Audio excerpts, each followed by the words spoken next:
Muitas análises que tratam do resultado das eleições, elas abordam a questão de o uso pela primeira vez de forma intensa da rede social como ferramenta para conquistar o eleitor, muito mais do que o horário eleitoral gratuito.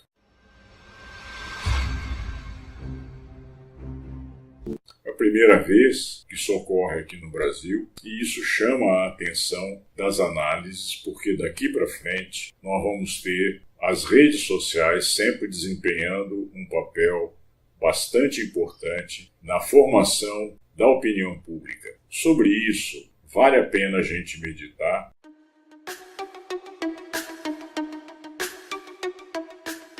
E na semana passada eu fiz uma análise mostrando que os partidos de esquerda se afastaram da população. Eles passaram a olhar muito mais aquilo que se processa no campo de Brasília, ou seja, naquilo que os políticos discutem, e se afastaram da população.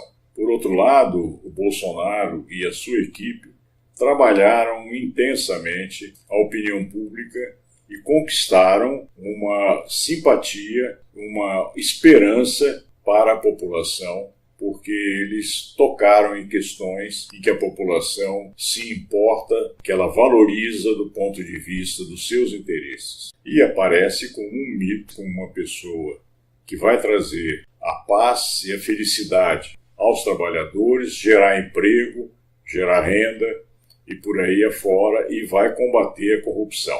Ora, se isso ficar claro na cabeça da população, não é de estranhar que ele tenha tido esse sucesso na votação agora aqui no país.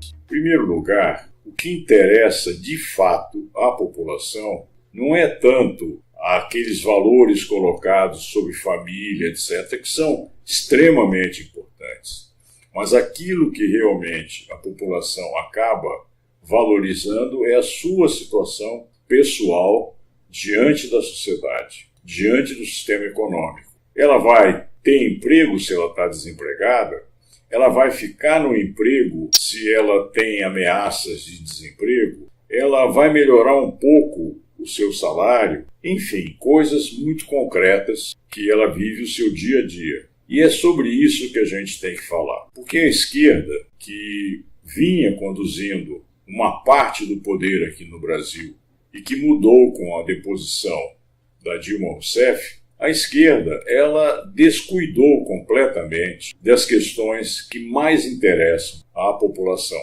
E ela começou a se dividir agora com as eleições de uma maneira muito mais nítida, porque durante a própria eleição nós assistimos coisas absurdas, que foi, no campo da esquerda, achar que o Lula seria o candidato. Estava na cara que o Lula seria condenado, isso só não quis enxergar quem não presta atenção àquilo que é a realidade. O Lula era uma ameaça efetiva de ganhar a eleição, as pesquisas mostravam isso.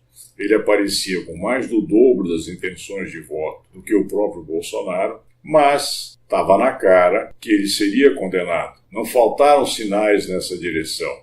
Todo o meio jurídico, de uma certa forma, que conhece as filigranas das decisões judiciais e conhecem o Sérgio Moro, o juiz que o condenou, já anteviam essa possibilidade. Só que a esquerda petista, vamos chamar assim, sempre achou que ele não seria condenado.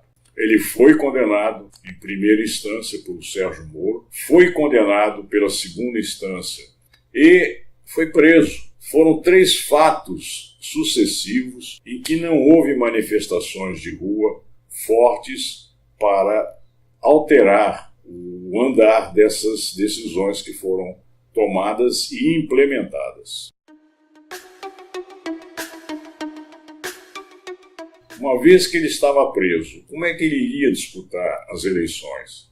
Aí veio a história de que ele conseguiria um habeas corpus no Supremo Tribunal Federal e ficou todo mundo baseado nisso até pouquíssimos dias antes das eleições. já que não tinha mais a mínima chance de voltar a ser candidato, aí surge o Haddad como essa pessoa que, em teoria, deveria receber como herança os votos que seriam destinados ao Lula. Uma parte foi, mas uma parte também não foi. E o que nós assistimos foi um voto muito mais antipetista do que pró-Bolsonaro. Isso ficou muito claro. Ou seja, quem quer que fosse disputar as eleições com a sigla do PT estaria em situação muito complicada, porque o PT foi marcado ao longo do tempo como um partido corrupto.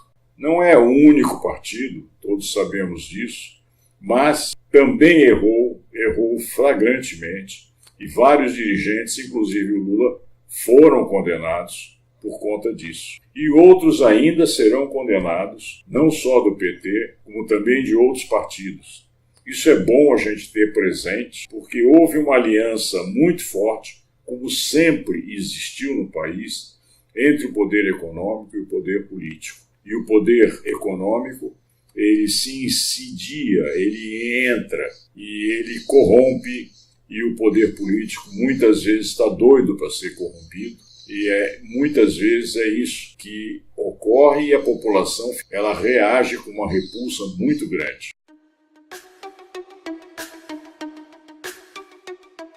Isso não foi avaliado, o PT ainda não deixou cair a ficha de que isso é realmente muito importante na opinião pública. Não roubar, não participar desses esquemas é a coisa mais importante que a gente tem que considerar. Enquanto o PT não fizer a sua autocrítica, ele não vai conseguir recapturar toda a força que ele teria, porque as propostas do PT no campo social são muito válidas, são muito importantes, mas você não pode ter isso e ter ao mesmo tempo uma mancha de corrupção, porque a mancha de corrupção acaba encobrindo e invalidando todas as conquistas que o PT e a esquerda, de forma geral, querem para o povo.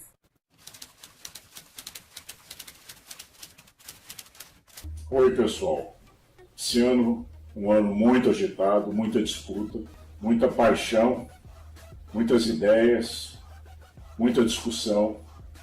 E eu espero que essa página ajude a gente esclarecer um pouco melhor as nossas posições, trocar ideias com os nossos seguidores e que isso sirva para ajudar a todos nós a conseguir contribuir de uma maneira mais forte para o nosso país.